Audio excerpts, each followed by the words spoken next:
A chuva caía sobre meus pertences espalhados na calçada como lágrimas de desespero, e eu sabia que aquele era o fim de tudo que conhecia como lar.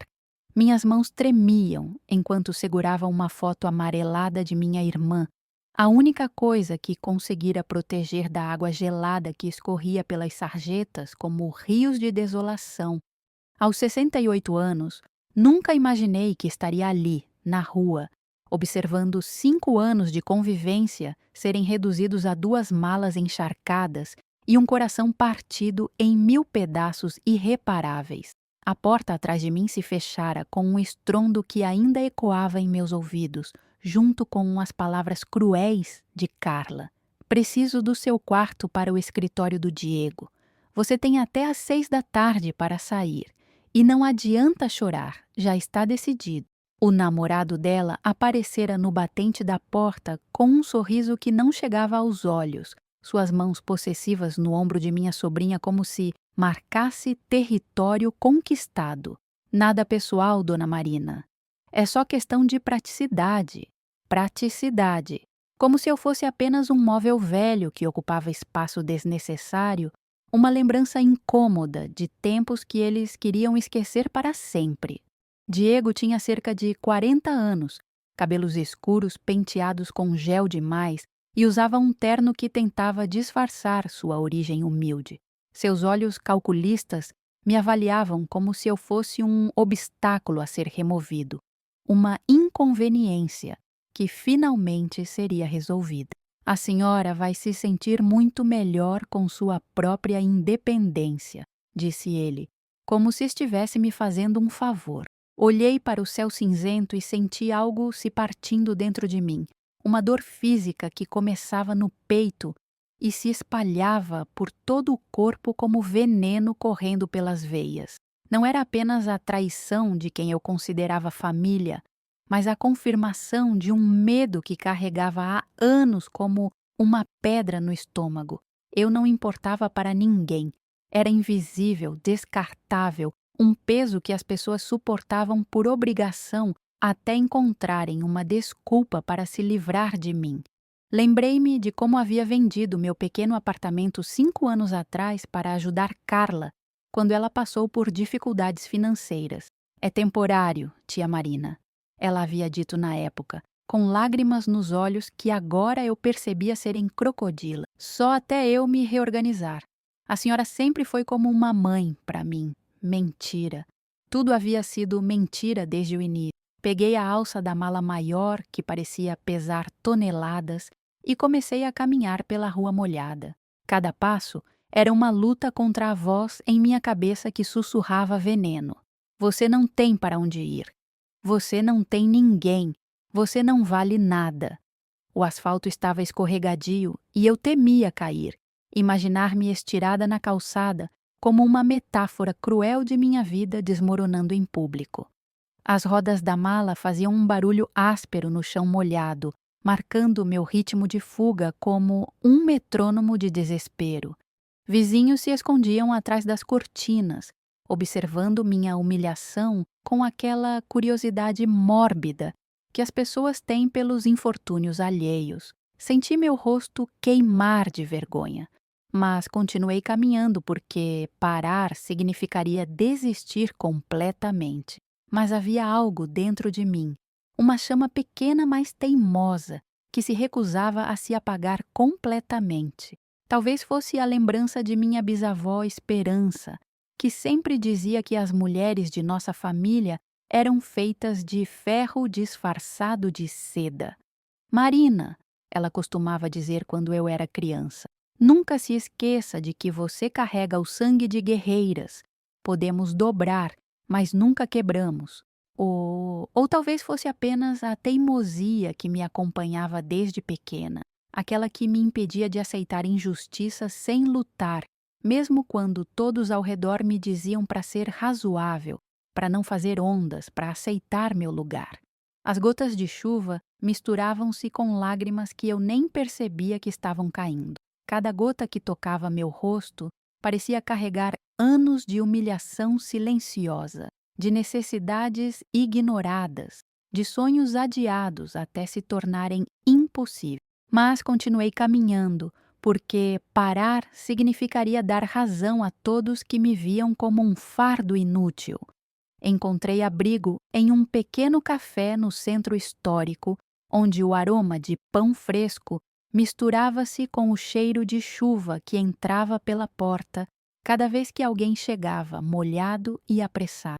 O lugar era aconchegante, com mesas de madeira desgastada pelo tempo e paredes decoradas com fotografias antigas da cidade que contavam histórias de gerações passadas. Sentei-me em um canto, tentando ocupar o menor espaço possível, como havia aprendido a fazer nos últimos anos.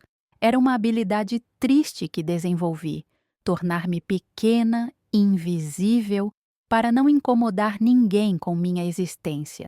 A garçonete, uma jovem de olhos gentis e sorriso genuíno, trouxe-me um café sem que eu pedisse. Suas mãos eram calejadas, mãos de quem trabalha duro desde cedo, mas seus gestos eram delicados como os de uma bailarina. Ela não devia ter mais de 25 anos, mas havia em seus olhos uma maturidade que só vem de quem conhece dificuldades. Por conta da casa, disse ela, notando meu estado lamentável. Todos merecem um pouco de calor em dias assim. A vida já é difícil demais para enfrentarmos sozinho. Sua voz tinha um sotaque local suave, e havia em seu tom uma sinceridade que me tocou profundamente. Aquela gentileza inesperada de uma estranha me tocou mais do que eu esperava, porque uma desconhecida me tratava com mais consideração que minha própria família. Enquanto aquecia as mãos no copo de cerâmica, uma memória distante veio à superfície como uma bolha de ar subindo do fundo de um lago profundo. Minha conta bancária antiga, aquela que abri décadas atrás e esqueci quando me mudei para a casa de Carla, havia deixado um pouco de dinheiro lá, resultado de um investimento que um amigo me sugerira fazer em uma pequena empresa de tecnologia. Na época, parecia uma quantia insignificante, quase um capricho, como jogar uma moeda em uma fonte e fazer um pedido infantil. O amigo era Sebastião, um colega de trabalho da antiga fábrica têxtil onde eu trabalhava. Ele sempre estava falando sobre investimentos, ações, mercado financeiro, coisas que para mim soavam como língua estrangeira. Marina, ele havia dito numa tarde de 1995, tem uma empresinha de computadores que pode dar certo. Por que você não põe uns trocados lá? No máximo você perde, no mínimo pode ganhar alguma coisa. Eu tinha acabado de receber uma pequena herança de uma tia distante, R$ 500, que pareciam uma fortuna na época. Sebastião me levou ao banco, me ajudou a preencher os papéis, explicou termos que eu não entendia. É como plantar uma semente, ele disse. Você planta e esquece. Talvez nasça alguma coisa. Plantei e esqueci mesmo. A vida se encarregou de me fazer esquecer muitas coisas ao longo dos anos. O caixa eletrônico mais próximo ficava a 2 quadras dali.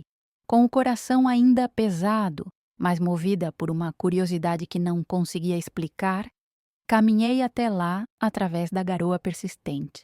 Meus sapatos faziam ruídos molhados no asfalto, e eu me sentia como uma figura fantasmagórica caminhando entre os vivos. As ruas do centro histórico eram estreitas, ladeadas por casarões coloniais que pareciam me observar com suas janelas como olhos antigos. Digitei minha senha antiga, a data de nascimento de minha irmã, esperando encontrar talvez algumas centenas de reais, o suficiente para algumas noites em uma pousada barata enquanto decidia o que fazer com o resto de minha vida. Minha expectativa era tão baixa que nem mesmo ousava sonhar com mais que isso. O número que apareceu na tela me fez cambalear. R$ 400.000. Olhei novamente, piscando forte, certa de que estava vendo errado, que meus olhos cansados estavam me pregando uma peça cruel. Mas o valor permaneceu lá, real e impossível ao mesmo tempo, como um milagre digital que desafiava toda a lógica. Minha primeira reação foi olhar ao redor, verificar se não era uma pegadinha de mau gosto, se não havia câmeras escondidas registrando minha confusão.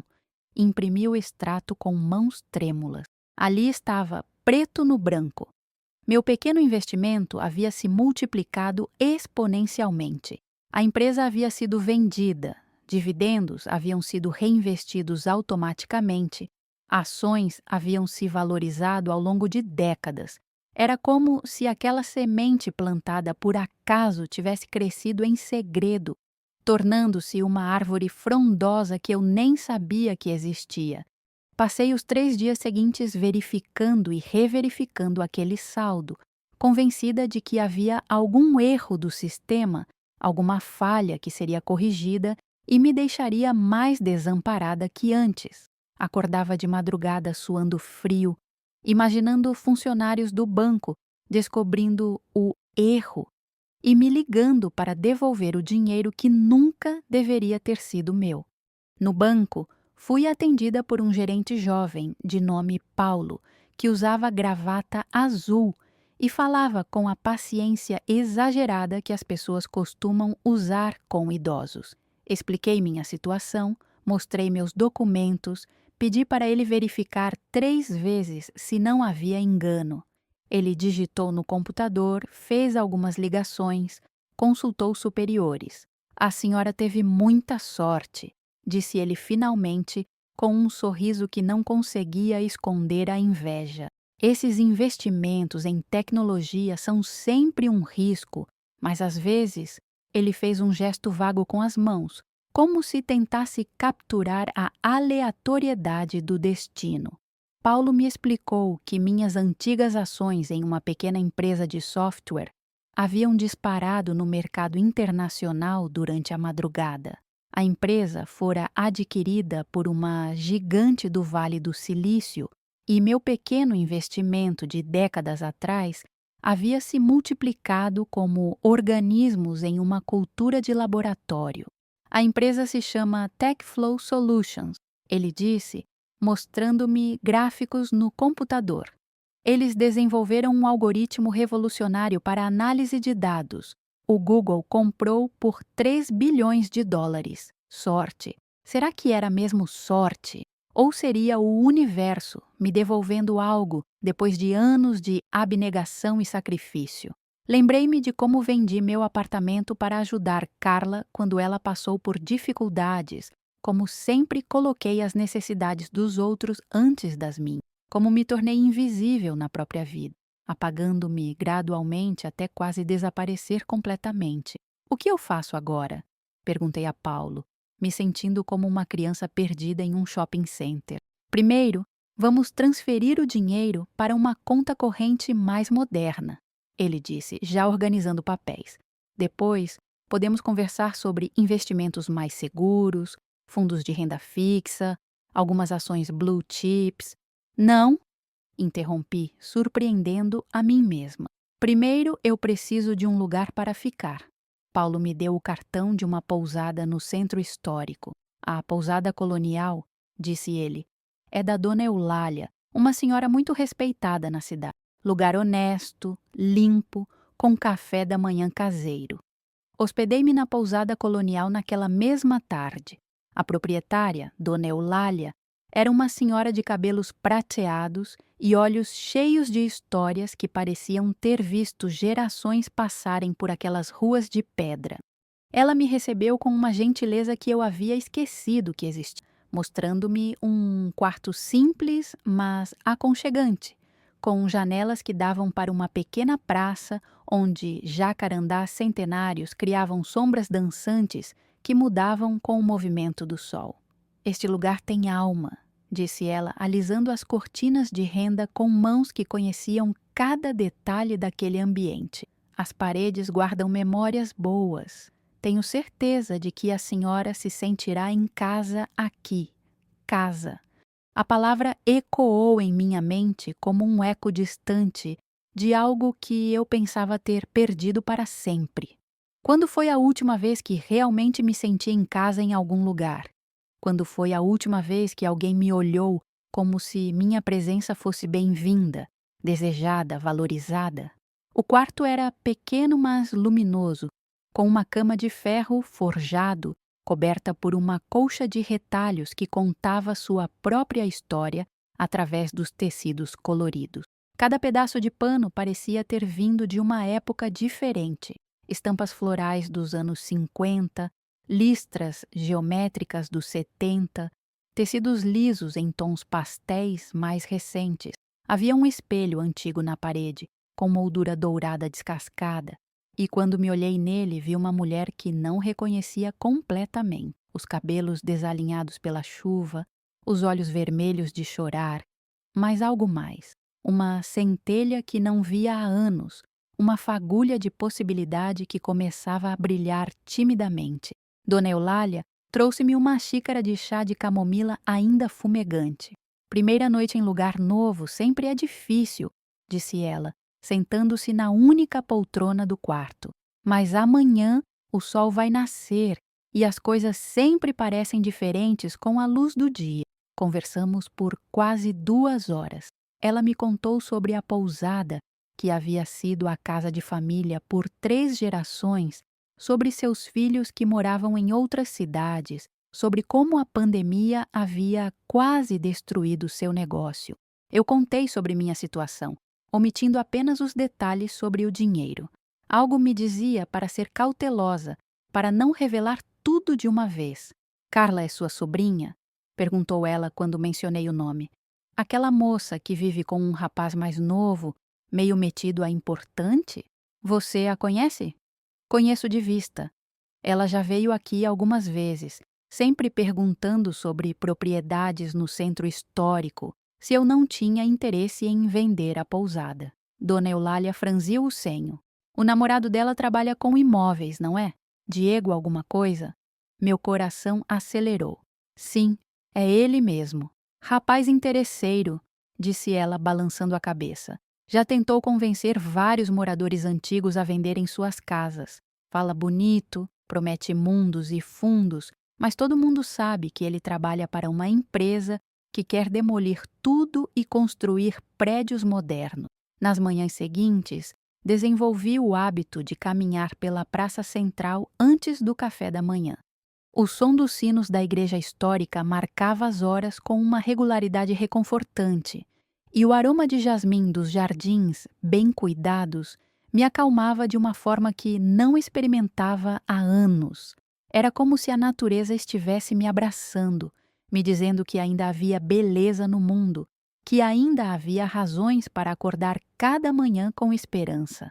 A praça era um quadrado perfeito, cercado por casarões coloniais pintados em cores suaves, amarelo, azul claro, rosa salmão, verde água. No centro, uma fonte antiga, com querubins esculpidos em pedra, sabão, jorrava água cristalina. Bancos de ferro forjado estavam estrategicamente posicionados sob as sombras de árvores centenárias. Era um lugar onde o tempo parecia ter parado, onde o passado e o presente conviviam em harmonia. Era durante uma dessas caminhadas que conheci o professor Henrique. Ele estava sentado em seu banco habitual, sempre o mesmo, segundo descobri depois, alimentando pombos com migalhas de pão e lendo um livro grosso sobre a história local. Seus cabelos brancos brilhavam sob a luz matinal e havia em seus olhos aquela inteligência serena que só vem com décadas de conhecimento acumulado e sabedoria conquistada através de experiências vividas.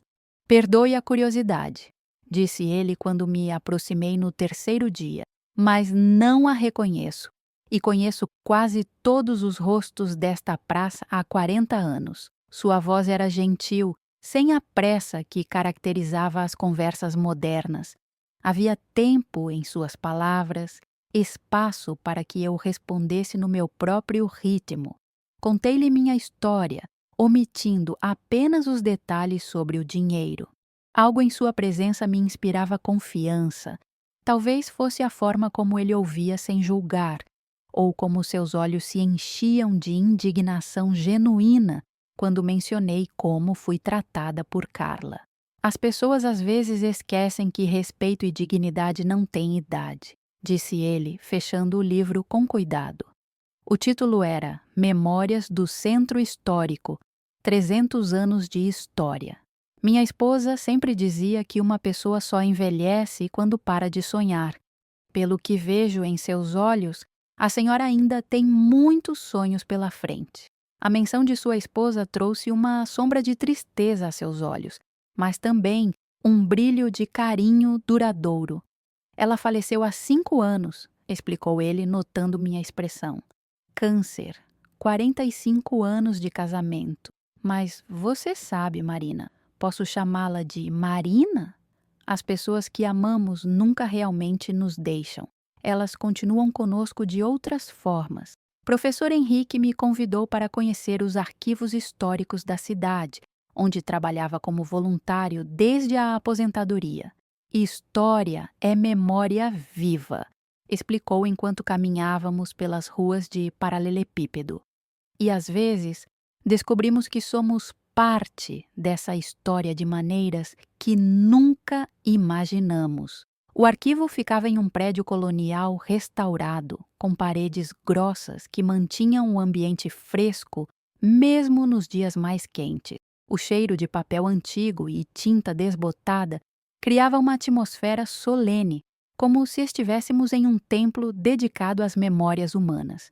Estantes de madeira escura se estendiam do chão ao teto, repletas de livros, documentos, fotografias antigas e mapas amarelados pelo tempo.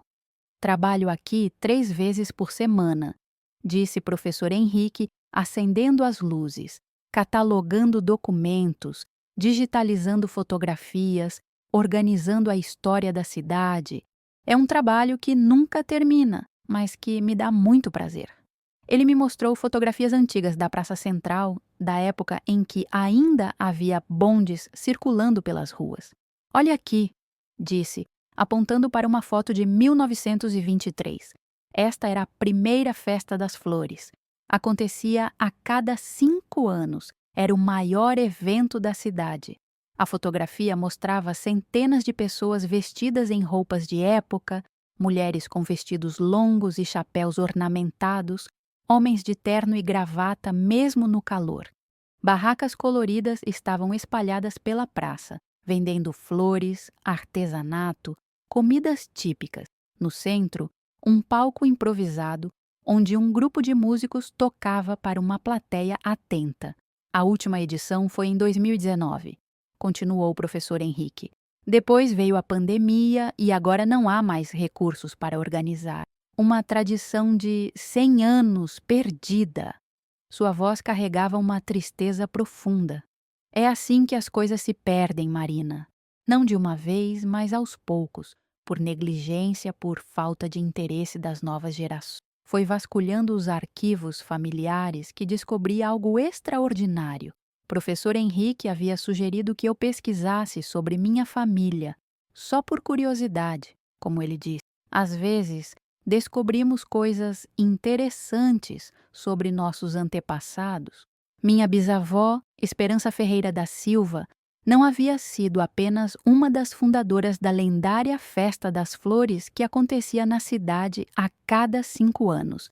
Ela também era proprietária de um terreno no centro histórico, que permanecera esquecido na família por gerações devido a confusões nos registros cartoriais. Olhe isto, disse professor Henrique, seus dedos tremendo ligeiramente, enquanto segurava um documento amarelado pelo tempo. Sua bisavó não era apenas uma organizadora da festa. Ela era a líder do movimento. E este terreno está registrado em nome da família até hoje. O documento estava escrito em caligrafia elegante, com aquela precisão que as pessoas tinham antes das máquinas de escrever. Cada letra havia sido formada com cuidado, como se as palavras fossem preciosas demais para serem rabiscadas. A tinta azul havia desbotado para um tom acinzentado, mas ainda era perfeitamente legível. Escritura de propriedade. Terreno urbano situado na Rua das Flores, número 47, centro histórico, com área de 800 metros quadrados, registrado em nome de Esperança Ferreira da Silva e seus descendentes diretos, em perpetuidade. O terreno ficava exatamente no coração do centro histórico, um lote que eu sempre havia visto vazio e assumido, que pertencia à prefeitura. Era um espaço perfeito para eventos, cercado por construções coloniais que contavam séculos de história em cada pedra desgastada pelo tempo. Árvores frondosas criavam sombra natural e havia até mesmo uma fonte antiga em uma das extremidades. Como é possível que ninguém da família soubesse disso? Perguntei, ainda incrédula. Acontece mais do que você imagina, explicou o professor Henrique, especialmente em famílias que se dispersaram ao longo dos anos. Documentos se perdem, pessoas esquecem, cartórios cometem erros, mas a propriedade continua lá, esperando. Senti algo mudando dentro de mim enquanto contemplava aquele documento. Não era apenas a descoberta de uma propriedade valiosa, era a revelação de que eu vinha de uma linhagem de mulheres fortes que construíam e lideravam, que deixavam marcas duradouras no mundo. Por que eu havia passado tantos anos me sentindo pequena e insignificante? Por que havia aceitado o papel de sombra quando meu sangue carregava a força de pioneiras? Professor Henrique me mostrou mais documentos sobre minha bisavó. Cartas que ela havia escrito para jornais locais, defendendo os direitos das mulheres trabalhadoras, fotografias onde ela aparecia discursando em comícios, organizando festivais, liderando grupos de costureiras em greves por melhores condições. Uma mulher à frente de seu tempo, que usou sua posição social para abrir caminhos para outras. Esperança Ferreira da Silva, disse ele, lendo um recorte de jornal de 1925. Primeira mulher eleita para o Conselho Municipal desta cidade, fundadora da Associação de Amparo às Viúvas, organizadora da Festa das Flores, evento que trouxe prosperidade e reconhecimento para a nossa região. Naquela noite, Dona Eulália me serviu chá de erva cidreira em xícaras de porcelana pintadas à mão. Estávamos na varanda da pousada e o som distante de violão vinha de alguma janela aberta, misturando-se com o canto de grilos e o sussurro do vento nas folhas dos jacarandás. A atmosfera era romântica, não no sentido amoroso, mas no sentido de estar apaixonada pela vida novamente. Sabe, Marina, disse ela, mexendo açúcar no chá com movimentos lentos e pensativos. Há 3 meses que não durmo direito, preocupada com as dívidas da pousada. A pandemia quase nos destruiu e agora os bancos estão cobrando. Pode ser que eu perca este lugar que é minha vida inteira. Suas palavras me tocaram profundamente. Dona Eulália havia me acolhido quando eu mais precisava, sem fazer perguntas ou julgamentos. A pousada era sua vida, assim como tinha sido de seus pais e avós. Ofereci-me para ajudar com suas dívidas, mas ela, orgulhosa como eu reconhecia ser também, recusou educadamente. Não aceito caridade, querida, mas obrigada pela intenção. Entendi seu orgulho porque eu mesma havia passado por isso. Há algo na nossa geração, uma dignidade que nos impede de aceitar ajuda facilmente, mesmo quando precisamos desesperadamente dela. Mas uma ideia começou a germinar em minha mente, uma possibilidade que poderia ajudar a todos nós. A ideia veio durante uma noite insone, quando eu caminhava pela pousada ouvindo os ruídos noturnos da cidade histórica. O antigo assoalho de madeira rangia suavemente sob meus pés, uma música familiar que me acalmava. E se pudéssemos reviver a Festa das Flores? Professor Henrique havia mencionado que a próxima edição estava cancelada por falta de recursos e patrocínio. E se eu usasse meu terreno recém-descoberto e meus recursos financeiros para fazer isso acontecer? A ideia era audaciosa, quase impossível para alguém que havia se escondido nas sombras por tanto tempo. Mas quanto mais pensava, mais a possibilidade me emocionava. Não se tratava apenas de organizar um evento. Era sobre honrar minha bisavó, preservar tradições que estavam se perdendo, mostrar que pessoas mais velhas ainda tinham contribuições valiosas a oferecer. Na manhã seguinte, apresentei a proposta para meus novos amigos. A empolgação de professor Henrique era contagiante. Seus olhos brilharam com uma intensidade que não via desde que o conheci. Imagina só, disse ele, gesticulando animadamente. Poderíamos não apenas reviver a festa, mas criar algo permanente, um centro cultural que honre as tradições locais e dê espaço para os artesãos da região. Mas como? Perguntou Dona Eulália, prática como sempre. Uma festa dessas requer meses de planejamento, licenças, patrocinadores. Eu posso ajudar com os recursos, disse, revelando finalmente minha situação financeira. Tenho uma herança inesperada, dinheiro suficiente para fazer isso acontecer. A reação deles foi de surpresa e depois de alegria genuína. Não havia inveja ou interesse calculista, apenas felicidade por minha boa sorte e empolgação com as possibilidades que isso abria. Dona Eulália inicialmente hesitou quando expliquei que precisaríamos de sua pousada como ponto de apoio para turistas e que isso resolveria seus problemas financeiros. Seria uma bênção, sussurrou ela finalmente, os olhos se enchendo de lágrimas de alívio. Uma verdadeira bênção. Foi então que conheci Isabela, uma jovem artesã que lutava para manter vivas as tradições de bordado ensinadas por sua avó. Professor Henrique nos apresentou numa tarde de sexta-feira, quando ela estava vendendo suas peças na praça.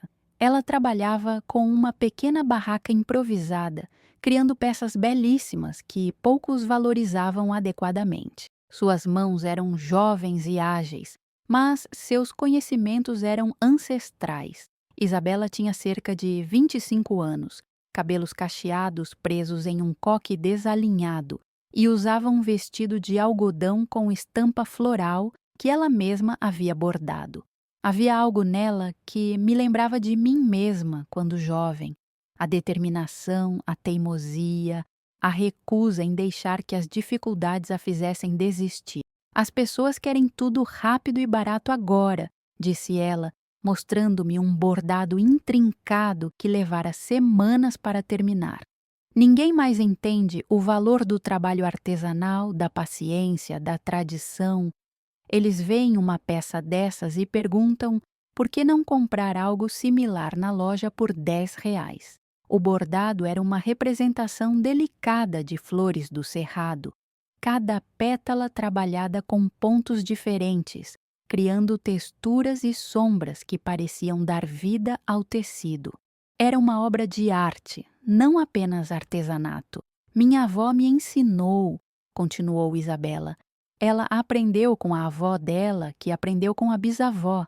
É uma corrente que não pode se quebrar, mas às vezes me sinto como se fosse a última pessoa do mundo que se importa com isso. Isabela tinha cerca de 25 anos, mas falava com a sabedoria de alguém que cresceu ouvindo histórias dos mais velhos. Quando mencionei o nome de minha bisavó, ela arregalou os olhos com surpresa genuína. Esperança Ferreira da Silva, minha própria bisavó, sempre falava dela. Dizia que eram grandes amigas quando jovens, antes de se perderem de vista. Pequeno mundo, não é? Nem tudo seria fácil. A burocracia municipal se mostrou um labirinto complexo de protocolos e formulários que pareciam ter sido desenhados para desencorajar qualquer iniciativa. O prefeito, Augusto Mendes, um homem pragmático na casa dos 50, inicialmente demonstrou ceticismo em relação ao projeto. Seu gabinete era moderno demais para um prédio colonial, com móveis de vidro e aço que contrastavam estranhamente com as paredes de pedra. Fotografias de campanhas políticas cobriam uma parede inteira. mostrando-o em diversas situações, inaugurando obras, cortando fitas, discursando para multidões. Festa das Flores, disse ele, tamborilando os dedos na mesa em um ritmo impaciente. Isso é coisa do passado, dona. Os jovens de hoje querem eventos modernos, música eletrônica, coisas assim. Não sei se vale o investimento público. Não estou pedindo investimento público, esclareci. Tenho recursos próprios para financiar o evento. Isso pareceu surpreendê-lo. Ele me olhou com mais atenção, recostando-se na cadeira. Recursos próprios? Que tipo de recursos? Expliquei minha situação financeira de forma resumida, sem entrar em detalhes. O que importava era que eu tinha condições de realizar o projeto sem onerar os cofres municipais. Mas ele continuava cético. Olhe, disse ele, apontando para a janela que dava para a Praça Central. Esta cidade precisa se modernizar. Atrair turismo, sim, mas o tipo certo de turismo. Pessoas com dinheiro que gastem em hotéis de luxo, restaurantes sofisticados. Não sei se uma festa folclórica é o caminho. Mas eu havia aprendido algo importante nos últimos meses. Minha voz tinha valor e eu podia usá-la. Não era mais a mulher que aceitava silenciosamente qualquer decisão tomada por outros. Preparei uma apresentação detalhada, passando as próximas 2 semanas pesquisando dados sobre turismo cultural, mostrando o potencial econômico do projeto, com exemplos de cidades similares que haviam revitalizado suas economias através de eventos culturais tradicionais. Descobri casos inspiradores. Paraty, com sua festa literária, Diamantina, com suas vesperatas, Tiradentes, com seu festival gastronômico. Todas cidades históricas que souberam combinar tradição e prosperidade econômica. Quando retornei ao gabinete 1 semana depois, levei comigo o professor Henrique, Dona Eulália, Isabela e mais uma dúzia de comerciantes locais que haviam aderido à ideia. A sala se encheu de vozes animadas, pessoas que finalmente viam uma oportunidade de prosperar sem abandonar suas raízes. Havia Dona Carmen, que fazia doces tradicionais, seu Joaquim com seus instrumentos musicais artesanais, Maria José, que criava panelas de barro, Pedro, que esculpia em madeira. O prefeito não pôde ignorar o apoio da comunidade. Sua expressão mudou gradualmente de ceticismo para interesse genuíno. Bem, disse ele finalmente, inclinando-se para trás em sua cadeira. Se a senhora conseguiu mobilizar tanta gente em tão pouco tempo, talvez haja algo neste projeto. Mas precisamos fazer tudo certinho, dentro da lei, com todas as licenças. O verdadeiro obstáculo veio de onde menos esperava. Carla apareceu na pousada 3 semanas depois de me expulsar, carregando flores brancas e um sorriso forçado que não conseguia esconder o interesse calculista em seus olhos. Ela havia se arrumado especialmente para a ocasião, usando um vestido que eu não via há anos e um perfume enjoativo que tentava mascarar seu nervosismo. Tia Marina, disse ela, usando um tom meloso que não ouvia há anos. Fiquei sabendo que você está organizando um evento. Pensei que talvez pudéssemos conversar, esclarecer alguns mal-entendidos. Diego estava com ela, mantendo-se estrategicamente no fundo, mas eu podia sentir sua presença como uma sombra ameaçadora. Ele observava tudo com aqueles olhos calculistas, avaliando, planejando. Não permiti que Carla entrasse na pousada. Conversamos na varanda sob o olhar protetor de Dona Eulália, que permaneceu por perto polindo copos que já estavam limpos. Havia algo reconfortante em ter alguém ali, uma testemunha silenciosa que me dava força para não ceder à manipulação familiar. Você quer falar sobre mal-entendidos? Perguntei, sentindo uma força nova em minha voz. Que mal-entendido houve quando você me colocou na rua sob chuva? Carla se contorceu desconfortavelmente, suas mãos brincando nervosamente com a alça da bolsa de marca, que provavelmente havia custado mais do que eu ganhava em um mês na época em que trabalhava. Foi o Diego que sugeriu. Ele disse que você ficaria melhor em um lugar próprio, com independência. Diego, repeti o nome, saboreando uma suspeita que crescia em minha mente como uma planta venenosa. Fale-me sobre ele, Carla. O que exatamente ele faz da vida? Ele trabalha com investimentos, respondeu ela, evitando meu olhar. Imóveis, desenvolvimento urbano. Que tipo de desenvolvimento urbano? Foi então que as peças começaram a se encaixar como um quebra-cabeças sombrio. Diego trabalhava com investimentos imobiliários, especificamente interessado em propriedades históricas para modernização e desenvolvimento. A pressão para me expulsar de casa não havia sido apenas sobre espaço, havia sido sobre me deixar vulnerável e desesperada financeiramente. Ele por acaso já mencionou algum interesse em terrenos no centro histórico? Perguntei, observando a expressão de Carla mudar como uma máscara que escorrega do rosto. Por que você quer saber isso? Responda a pergunta, Carla. Ela olhou para Diego, que acenou quase imperceptivelmente. Pode ser que ele tenha mencionado algumas oportunidades de negócio na região. Ela não precisou dizer mais. A culpa em seus olhos disse tudo o que eu precisava saber. A expulsão havia sido calculada, parte de um plano maior que eu ainda não compreendia completamente. Naquela noite, professor Henrique me ajudou a pesquisar mais sobre Diego Ferreira. Ironicamente, ele havia adotado o sobrime da região para soar mais respeitável.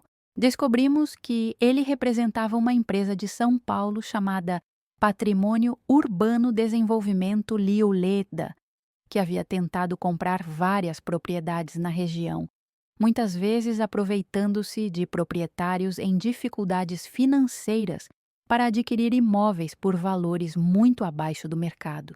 Era um padrão, uma estratégia cruel que explorava a vulnerabilidade humana. Olhe estes contratos, disse professor Henrique, mostrando-me documentos que havíamos conseguido no cartório.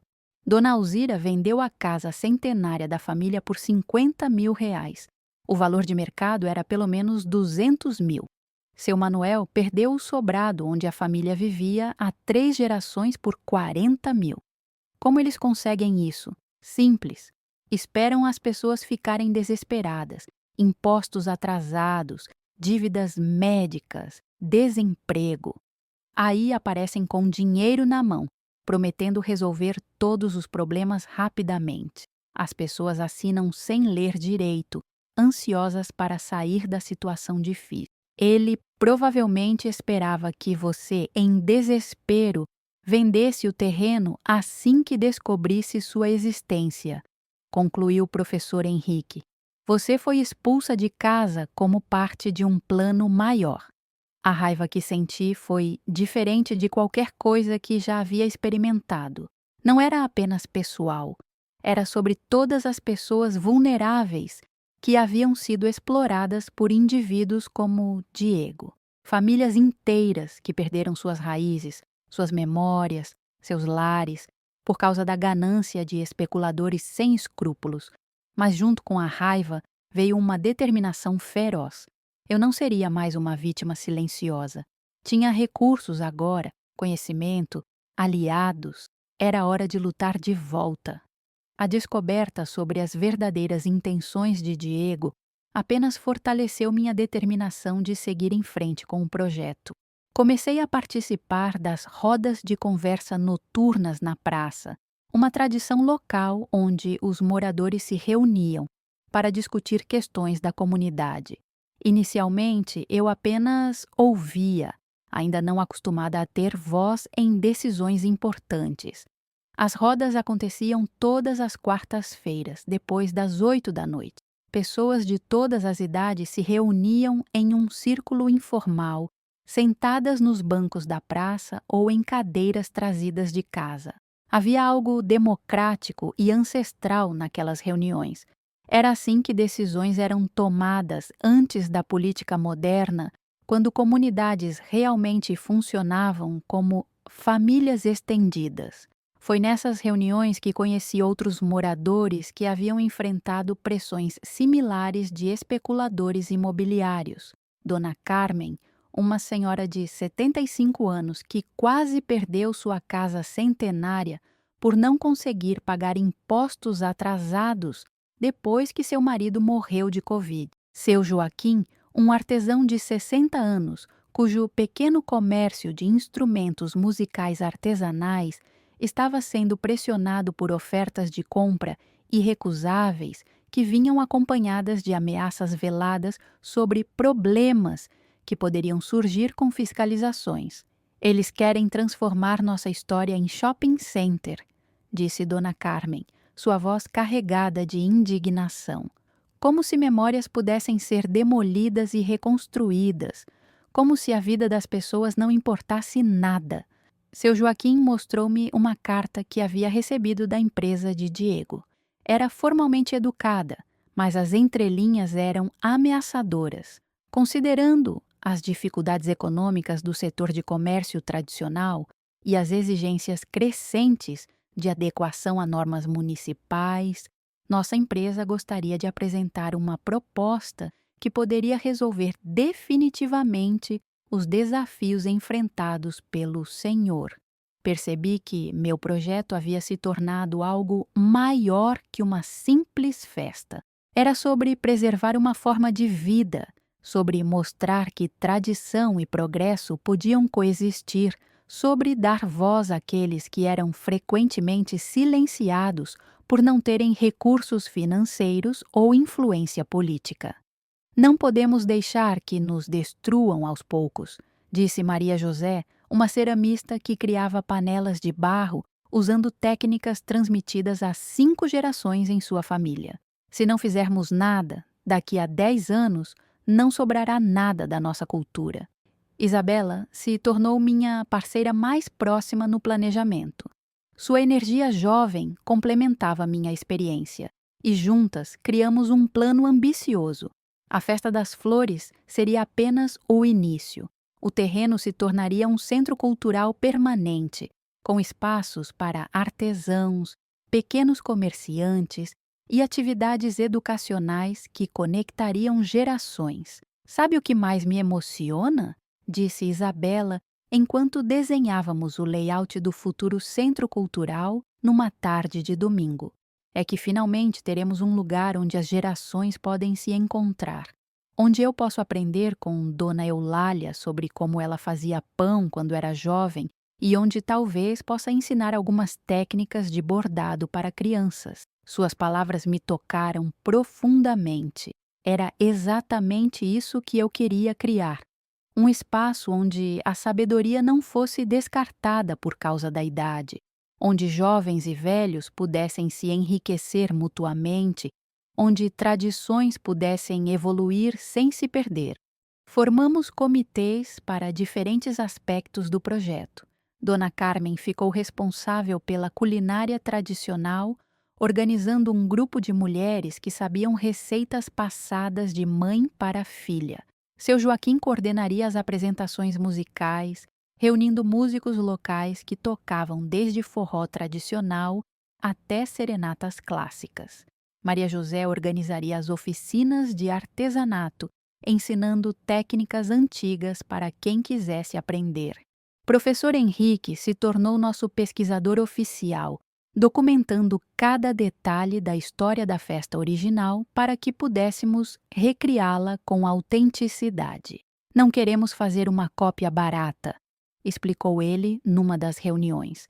Queremos reviver o espírito da festa, adaptar o que precisa ser adaptado, mas manter a essência. Durante as obras de preparação do terreno, os operários fizeram uma descoberta extraordinária. Enterrada sob uma das antigas árvores, encontraram uma pequena cápsula do tempo, cuidadosamente protegida por uma caixa de metal que resistira às décadas como um cofre de memórias. A descoberta aconteceu numa manhã de terça-feira, quando os trabalhadores estavam cavando para instalar a fundação de um pequeno palco. A pá de João, o mestre de obras, bateu em algo sólido. Inicialmente pensaram que fosse uma pedra, mas ao escavarem mais cuidadosamente, encontraram uma caixa retangular de metal, do tamanho de uma caixa de sapatos, com dobradiças antigas, mas ainda funcionais. "Dona Marina!" gritou João emocionado. "A senhora precisa ver isso." Quando cheguei ao terreno, meu coração estava disparado. A caixa estava coberta de terra, mas era possível ver gravações na tampa, flores estilizadas e a data 1923. Com mãos trêmulas, abri a cápsula do tempo que havia esperado décadas para ser encontrada. Dentro dela, cartas escritas pelos fundadores originais da Festa das Flores, incluindo uma de minha própria bisavó. Com as mãos tremendo de emoção, li suas palavras escritas mais de meio século atrás, em papel que havia amarelado, mas permanecido perfeitamente legível. Às futuras gerações de nossa família, plantamos estas sementes de tradição e comunidade, esperando que vocês as façam florescer. Sob a terceira pedra do muro leste, guardamos um pequeno tesouro para tempos difíceis, que sirva não apenas como auxílio material, mas como lembrança de que somos mais fortes quando nos unimos. Com amor eterno, Esperança Ferreira da Silva, fundadora da Festa das Flores, 15 de maio de 1923.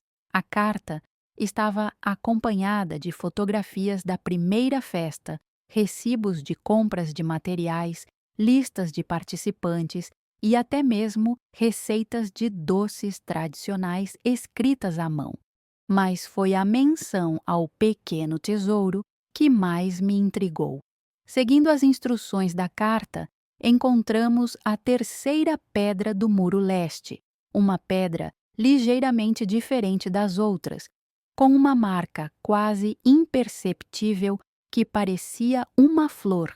Por baixo dela, embrulhado em tecido oleado que havia protegido o conteúdo da umidade, estava um pequeno saco de couro contendo joias antigas da família, um colar de pérolas, um broche de ouro com diamantes pequenos, um anel com esmeralda e algumas moedas de ouro de épocas diferentes. A descoberta das joias antigas de família foi secundária comparada à revelação emocional que aquela carta trouxe. Minha bisavó não apenas havia previsto dificuldades futuras, ela havia plantado sementes de esperança que estavam germinando exatamente quando mais precisava delas. Era como se ela soubesse que um dia eu estaria ali, precisando daquele lembrete de que não estava sozinha, de que fazia parte de algo maior que eu mesma. Ela sabia, sussurrei, relendo a carta pela terceira vez. De alguma forma, ela sabia que um dia alguém da família precisaria disso. Professor Henrique estava radiante. Sua bisavó era uma visionária, disse ele, examinando cuidadosamente os documentos antigos com as luvas brancas que sempre usava para manusear materiais históricos. Ela não apenas organizava eventos, ela estava construindo um legado. A imprensa regional ficou fascinada pela descoberta. Repórteres vieram de várias cidades para documentar o achado arqueológico, dando visibilidade nacional ao projeto. O terreno foi oficialmente reconhecido como Patrimônio Histórico Municipal, garantindo proteção legal contra futuras tentativas de especulação. A reportagem da TV regional mostrou imagens da cápsula do tempo, entrevistas comigo e com o professor Henrique, e até mesmo uma reconstituição histórica da primeira Festa das Flores, baseada nas fotografias encontradas. O interesse foi tão grande que turistas começaram a chegar na cidade só para ver o local da descoberta. Mas a atenção da mídia também trouxe complicações inesperadas. Diego, que havia ficado quieto nas semanas anteriores, voltou à ativa com nova estratégia. Carla, desesperada ao ver as oportunidades que estava perdendo e pressionada por Diego, tomou uma decisão drástica. Ela questionou legalmente minha capacidade mental para tomar posse da herança, alegando que eu não estava em plenas faculdades para tomar decisões financeiras importantes. A acusação era cruel e calculada. Usar minha idade contra mim, perpetuar o preconceito de que pessoas mais velhas são automaticamente incapazes. A petição inicial, que consegui uma cópia através de meu advogado, era devastadora em sua frieza. A requerente solicita a interdição da senhora Marina Silva Santos, de 68 anos, por incapacidade mental evidenciada por decisões financeiras irresponsáveis, comportamento errático e tendências à fantasia, manifestadas através de projetos grandiosos incompatíveis com sua situação real. O processo foi humilhante desde o início. Tive que me submeter a avaliações médicas e psicológicas, responder perguntas invasivas sobre minha vida pessoal e provar minha competência a estranhos que me olhavam com suspeição. Era como se minha vida inteira estivesse sendo julgada, como se cada decisão que tomei fosse evidência de demência ou incompetência. Dr. Roberto, o psiquiatra designado pelo tribunal, era um homem na casa dos 50 que falava comigo como se eu fosse uma criança. Dona Marina, a senhora entende que está gastando muito dinheiro? Não acha que seria mais prudente guardar esse dinheiro para sua velhice? Eu já estou na velhice, respondi, tentando manter a compostura. E estou usando meu dinheiro exatamente como quero usar. Mas organizar uma festa, isso não é meio fantasioso para alguém da sua idade? Aquela pergunta me fez explodir. Fantasioso? Estou criando empregos, preservando cultura, ajudando minha comunidade. O que há de fantasioso nisso? É um absurdo, disse Dona Eulália, segurando minha mão na sala de espera do fórum após uma das audiências mais difíceis, como se idade fosse sinônimo de incapacidade. Você está mais lúcida que muita gente metade da sua idade. As avaliações se estenderam por semanas, testes de memória, questionários sobre minha capacidade de tomar decisões, exames médicos completos. Cada consulta era uma humilhação, uma forma de me fazer sentir pequena e incompetente. Mas eu havia aprendido algo importante ao longo daqueles meses. A adversidade podia ser transformada em força. Durante as audiências finais, decidi não apenas me defender, mas usar aquela plataforma para falar sobre algo maior. Vossas Excelências, disse eu ao tribunal, me levantando com toda a dignidade que consegui reunir. Não estou aqui apenas defendendo meu direito à herança. Estou defendendo o direito de toda pessoa idosa de ser vista como capaz, digna e valiosa.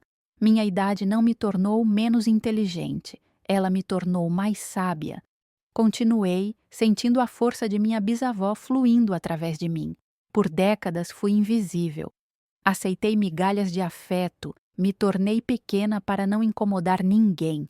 Mas descobri que venho de uma linhagem de mulheres fortes que construíram e lideraram. Não vou permitir que me reduzam novamente ao silêncio. O promotor, um jovem arrogante que claramente esperava um caso fácil, tentou me interromper. Mas a senhora não acha que seria mais responsável... Responsável? Cortei. Sou responsável há mais de 60 anos. Trabalhei, paguei impostos, criei minha sobrinha quando ela ficou órfã, sacrifiquei meus sonhos pelos outros. Agora tenho recursos e liberdade para fazer algo significativo. E isso incomoda quem? A quem beneficia me manter calada e passiva? Todos os exames confirmaram minha plena capacidade mental.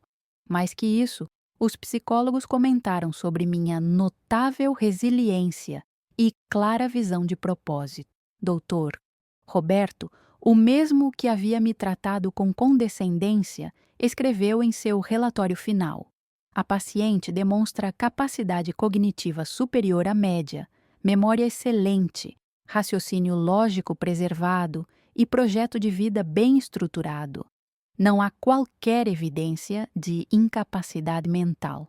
O juiz, Dr. Antônio Carlos, não apenas confirmou meus direitos à herança, mas elogiou publicamente o projeto cultural que eu estava desenvolvendo. Este caso, disse ele em sua sentença, demonstra que experiência e sabedoria não devem ser subestimadas. A senhora Marina está utilizando seus recursos de forma exemplar para o benefício da comunidade. É um exemplo de como pessoas da terceira idade podem contribuir positivamente para a sociedade quando respeitadas e apoiadas. A vitória legal teve repercussão além do esperado. Jornais regionais publicaram artigos sobre o caso, defendendo os direitos dos idosos e criticando tentativas de interdição baseadas apenas em preconceito etário. Recebi cartas de pessoas mais velhas de várias cidades, contando suas próprias histórias de desrespeito e parabenizando minha coragem. Novembro chegou carregado de expectativas e nervosismo. A primeira edição da revivida Festa das Flores seria o teste definitivo de tudo pelo que havíamos trabalhado. Nos dias anteriores, o centro histórico fervilhava de atividade como uma colmeia em plena produção. Artesãos de toda a região chegavam com suas criações, músicos afinavam instrumentos, cozinheiras tradicionais preparavam suas especialidades. O ar estava impregnado de aromas deliciosos: canela, cravo, açúcar queimado, pão fresco, e a expectativa era palpável. Isabela havia criado um bordado especial para a ocasião, uma representação artística da árvore genealógica das famílias fundadoras, incluindo minha bisavó Esperança. O trabalho levou 2 meses para ser completado e seria exposto no centro do evento. Cada ponto neste bordado representa uma história, explicou ela para os jornalistas que vieram cobrir os preparativos. É assim que mantemos nossa memória viva, ponto por ponto, história por história. A manhã da festa amanheceu clara e ensolarada, como se até o céu estivesse colaborando com nossos esforços. Acordei às 5 da manhã, incapaz de dormir mais devido à ansiedade. Ao caminhar pelo terreno transformado no início da manhã, senti uma emoção que não conseguia nomear completamente. Onde antes havia apenas terra abandonada, agora havia barracas coloridas, palcos para apresentações, oficinas interativas e um pequeno museu temporário exibindo os achados históricos. As barracas foram construídas seguindo o design original de 1923, baseado nas fotografias encontradas na cápsula do tempo. Tecidos em tons de azul, amarelo e branco criavam um visual festivo mais elegante. Cada artesão tinha seu espaço definido, com placas explicando suas técnicas e a história por trás de seu trabalho. Professor Henrique, vestindo seu melhor terno azul marinho e uma gravata que havia sido de seu pai, me encontrou próximo ao palco principal às 7 da manhã. Esperança estaria orgulhosa, disse ele, os olhos úmidos de emoção. Você não apenas reviveu uma tradição, você a reinventou para o século XXI. As primeiras pessoas chegaram às 8 da manhã, 1 hora antes da abertura oficial. Famílias inteiras, turistas de outras cidades, estudantes universitários interessados em história local. O som de risos e conversas animadas ecoava entre os prédios coloniais, criando uma sinfonia de alegria coletiva que me encheu de uma satisfação que nunca havia experimentado antes. A cerimônia de abertura foi conduzida por mim, professor Henrique e o prefeito, que havia se tornado um entusiasta do projeto após ver a repercussão positiva. Falei sobre minha bisavó, sobre a importância de preservar tradições, sobre o poder das comunidades unidas. Minha voz tremeu no início, mas ganhou força conforme continuei. Esta festa não é sobre o passado, disse para a multidão crescente. É sobre o futuro. É sobre mostrar que tradição e inovação podem caminhar juntas, que pessoas de todas as idades têm contribuições valiosas a oferecer. Durante todo o dia, o evento foi um sucesso crescente. Milhares de pessoas vieram, muito mais do que esperávamos. Todas as barracas venderam seus produtos, os restaurantes locais ficaram lotados. A pousada de Dona Eulália recebeu reservas para os próximos 3 meses, mas foi durante a apresentação do coral local, no final da tarde, que recebi a maior surpresa de todas. Entre os visitantes, um jovem de cerca de 30 anos me observava com uma expressão de reconhecimento e emoção crescente. Ele se aproximou hesitante durante uma pausa entre as apresentações musicais, como se não tivesse certeza de como abordar uma situação tão delicada. Havia algo familiar em seus traços, algo que me fez parar de respirar por um momento. Ele era alto, cabelos castanhos ondulados, olhos escuros que me lembravam intensamente de alguém que não conseguia identificar imediatamente. Usava uma camiseta simples e jeans, nada sofisticado, mas havia em sua postura uma educação que transparecia em cada gesto. "Desculpe incomodá-la", disse ele, a voz tremendo ligeiramente. "Mas a senhora seria Marina, irmã da Esperança." Fiquei confusa por um momento, até perceber que ele estava se referindo à minha irmã, que havia falecido há 15 anos. O nome Esperança sempre me confundia quando usado para ela, já que eu sempre a chamava pelo apelido de infância Perinha. Era minha irmã, sim. Você a conhecia? "Eu sou Rafael", disse ele, a voz embargada de emoção que ele tentava controlar. "Filho da Carla, seu sobrinho neto." O mundo pareceu parar ao meu redor. O som da festa continuava, música ao fundo, conversas animadas, risos de crianças, mas tudo se tornou um murmúrio distante. Rafael era filho de Carla, mas eu nunca o conhecera porque ele havia sido criado pelo pai após o divórcio conturbado dos pais quando ainda era criança. Carla raramente o mencionava em nossas conversas, e eu assumira que ele não tinha interesse em conhecer a família paterna.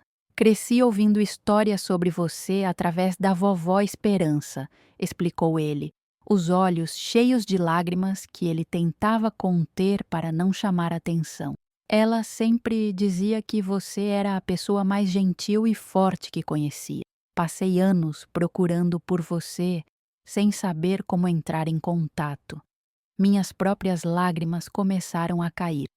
Minha irmã havia falado sobre mim para seu neto.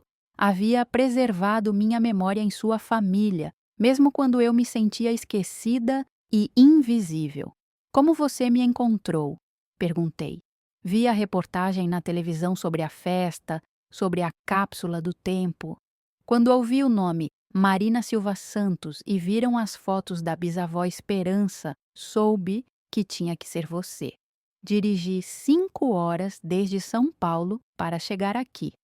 Aquele reencontro mudou tudo instantaneamente. Rafael me contou como sua avó, minha irmã, havia sido sua principal cuidadora na infância, enchendo sua cabeça com histórias sobre nossa família, especialmente sobre mim. Ele se tornara antropólogo, inspirado por essas narrativas familiares, e estava pesquisando tradições culturais em cidades históricas quando descobriu sobre a Festa das Flores. "A vovó sempre contava sobre como você cuidou dela quando eram crianças, como você sacrificou seus próprios sonhos para que ela pudesse estudar", disse Rafael, caminhando comigo para um local mais reservado. "Ela dizia que você era o coração da família, mas que sempre se colocava em segundo lugar. Minha mãe sempre teve ciúmes das histórias que a vovó contava sobre você", revelou ele, olhando para os lados como se temesse ser ouvido. "Acho que ela se sentia diminuída perto de sua bondade e força, por isso sempre a mantinha distante. Ela tinha medo de que você fosse mais importante para mim do que ela." Finalmente entendi o comportamento de Carla ao longo dos anos. Não era apenas indiferença ou crueldade, era insegurança profunda, o medo de não ser amada tanto quanto eu era pela mãe dela. Era um ciúme que fermentara por décadas, transformando-se em ressentimento que ela descontou em mim. A vovó me deixou algumas coisas para você, disse Rafael, tirando uma pequena caixa do bolso. Ela sempre esperou que um dia nos encontrássemos. Dentro da caixa estava um anel que havia sido de nossa mãe, uma foto nossa quando éramos adolescentes e uma carta que minha irmã havia escrito antes de morrer. Marina, se você está lendo isto, significa que Rafael conseguiu te encontrar. Sempre me arrependi de não termos nos aproximado mais nos últimos anos. Carla me mantinha distante de você e eu, covardemente, permiti. Mas quero que saiba que nunca esqueci sua bondade, seus sacrifícios por nossa família. Você merece toda a felicidade do mundo. Com amor eterno, sua irmã Esperança. Rafael me abraçou como se fôssemos velhos amigos se reencontrando após uma separação dolorosa. A tia Marina das histórias da vovó, sussurrou ele. Finalmente te encontrei. Os meses seguintes trouxeram uma paz que eu não conhecia há décadas. Rafael se mudou para a cidade para ficar mais próximo, conseguindo trabalho como consultor cultural para outros projetos de revitalização histórica. Sua dissertação de mestrado havia sido sobre preservação cultural em cidades históricas, o que o qualificava perfeitamente para ajudar outras comunidades a desenvolverem projetos similares ao nosso. Ele se tornou a família amorosa que eu sempre sonhara ter, alguém que me valorizava genuinamente, que buscava minha companhia por prazer e não por obrigação ou interesse. Nossas conversas noturnas na varanda da pousada se tornaram meu momento favorito do dia. Ele me contava sobre seu trabalho, seus planos, suas descobertas acadêmicas, e eu compartilhava histórias da família que ele nunca havia ouvido. O Centro Cultural estava funcionando plenamente, oferecendo oficinas de artesanato, aulas de história local, espaço para pequenos comerciantes e eventos regulares que mantinham a comunidade unida. As manhãs eram preenchidas com o som de crianças aprendendo canções tradicionais, as tardes com o barulho suave de teares e máquinas de costura, e as noites com apresentações que atraíam pessoas de toda a região. Isabela havia se tornado não apenas uma parceira no projeto, mas uma amiga querida. Sua oficina de bordado atraía jovens de várias cidades ansiosas para aprender técnicas tradicionais. É incrível, ela me disse numa tarde de dezembro, como as pessoas estão famintas por autenticidade, por conexão com algo real e duradouro. Dona Eulália havia expandido a pousada, adicionando 4 novos quartos e contratando 2 funcionárias locais, ajudando a gerar empregos na comunidade. A demanda havia crescido tanto que ela precisou criar uma lista de espera para os finais de semana. Você não apenas salvou minha pousada, disse ela durante um de nossos chás vespertinos rituais. Você salvou meus sonhos e me deu um novo propósito de vida. Professor Henrique, apesar de alguns problemas de saúde que exigiam mais cuidados, continuava ativo como guardião da memória local. Sua saúde havia melhorado visivelmente desde que o projeto começou. Você me deu um novo propósito, disse ele durante um de nossos almoços semanais no restaurante da Dona Carmen. Pensei que meus conhecimentos morreriam comigo, mas agora tenho a certeza de que continuarão vivos através do Centro Cultural e das pessoas que estamos formando. A segunda edição da Festa das Flores, realizada no ano seguinte, atraiu ainda mais visitantes que a primeira. Delegações de outras cidades históricas vieram estudar nosso modelo para implementar projetos similares.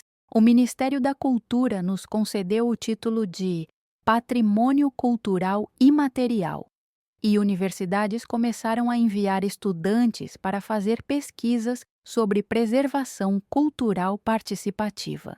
Carla fez uma última tentativa de aproximação, chegando à pousada no final do segundo ano com presentes caros e um discurso ensaiado sobre reconciliação.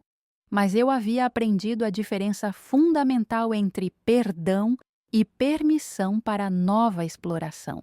Eu te perdoo, Carla, disse-lhe calmamente, recebendo-a na varanda da pousada com Rafael ao meu lado. Compreendo que seus ciúmes vinham de suas próprias inseguranças, que você agiu por medo e influência de Diego. Mas não posso permitir que você volte a fazer parte da minha vida de forma próxima. Essa decisão não vem de rancor, mas de amor próprio e proteção da família que construí. Ela olhou para Rafael com uma mistura de saudade e ressentimento. Ele era meu filho primeiro, disse, numa última tentativa de manipulação. E continua sendo seu filho, respondeu Rafael calmamente. Mas agora eu tenho uma família estendida que me aceita e valoriza. Você sempre pode fazer parte disso, mãe, mas respeitando os limites que todos estabelecemos. Carla partiu chorando e parte de mim se entristeceu por ela, mas uma parte maior se orgulhou de finalmente ter estabelecido limites saudáveis. Perdoar não significava esquecer ou permitir que a história se repetisse. Significava liberar-me do peso do ressentimento sem abrir mão da minha dignidade. Rafael me ajudou a estabelecer um fundo permanente para a manutenção das tradições locais, garantindo que futuras gerações pudessem se beneficiar da preservação cultural. Também criamos um programa de bolsas para jovens artesãos, inspirado na determinação de Isabela e na necessidade de manter as tradições vivas através das novas gerações. O programa Sementes de Tradição oferecia bolsas de estudo para jovens de famílias de baixa renda aprenderem ofícios tradicionais com mestres artesãos. Em 2 anos, formamos 15 jovens em diferentes especialidades: bordado, marcenaria, cerâmica, música tradicional e culinária regional. Durante a 3ª edição da Festa das Flores, eu estava no palco principal falando para uma multidão de mais de 10.000 pessoas sobre a importância de valorizar nossos mais velhos e nossas tradições. A experiência de falar publicamente, que antes me aterrorizaria, agora me enchia de energia e propósito. Há 3 anos, disse eu, minha voz ecoando pelos alto-falantes instalados por toda a praça. Eu me sentia invisível, descartável, sem valor. Hoje descobri que nossa verdadeira riqueza não está no dinheiro que possuímos, mas na capacidade de transformar dor em propósito, rejeição em reconstrução, fim em recomeço. A plateia se levantou em aplausos que duraram vários minutos, mas o que mais me emocionou foi ver Rafael na primeira fila, seus olhos cheios de orgulho. Dona Eulália, professor Henrique e Isabela estavam ao seu lado, minha família escolhida, pessoas que me amavam não apesar de quem eu era, mas exatamente por causa disso. Naquela noite, enquanto caminhava sozinha pela praça iluminada por lampiões históricos, senti o perfume dos jasmins no ar noturno e ouvi o som distante de um violão tocando a mesma melodia que me consolava nas primeiras noites na pousada, quando eu me sentia perdida e assustada. Agora, aquela música soava como uma celebração, como uma sinfonia de gratidão pela jornada percorrida. O projeto havia se tornado maior do que eu jamais imaginara. Recebia convites para palestrar em universidades, consultar outros projetos de revitalização cultural, participar de conferências sobre envelhecimento ativo. Mas meu lugar continuava sendo ali, na praça onde tudo começou, entre as pessoas que se tornaram minha verdadeira família. Agora eu sabia que nunca mais estaria perdida. Havia encontrado meu lugar no mundo, meu propósito, minha família verdadeira. A mulher que havia sido expulsa de casa sob chuva já não existia mais.